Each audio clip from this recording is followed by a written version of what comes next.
If you're someone who's interested in science and particularly education research, then let me take you through what pedagogy is. Now, it's the art and science of teaching and learning, but more specifically, it looks at various different delivery methods, types of assessments and feedback that teachers use, as well as different learning materials that's produced by the individual delivering the session. Now, generally speaking, that's a lot to cover often, and a lot of researchers will tend to focus on one of those three elements and expand on it in a lot more detail. And there's also elements that are on the periphery, such as mentorship, wider safeguarding support, and other things that help learners and students actually retain that information and grow within their academic journey.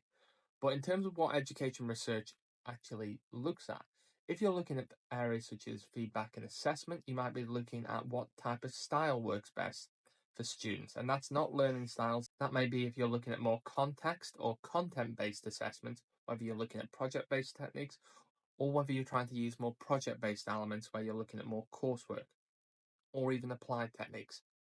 When it comes to learning delivery, that's elements that you might hear, such as shaped learning, blended learning, flipped learning, all of which are different ways of delivering that information and trying to get the student to be able to retain that piece of information. Now, a lot of research generally shows that active learning, so where the student's actually doing something, is generally seen as far more positive.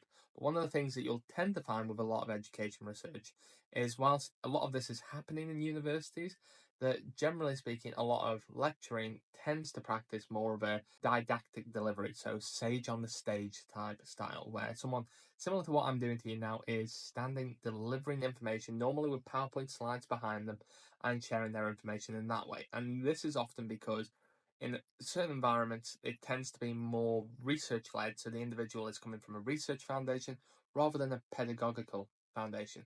And equally, that last point just raises another element that is there an element of your discipline that you can't quite pronounce or that you don't find as easy to pronounce, which for me is pedagogy, which as an education researcher can be quite a challenge to have that embedded into my teaching and embedded into my research when that's a keyword that I struggle to pronounce on the fly. But if you've got any examples like that, then please drop a comment. I'd also like to hear what your examples are. But equally, if you have any questions on education research or science research in general, then please like and follow for more. And thank you very much for tuning in to day 20 of September.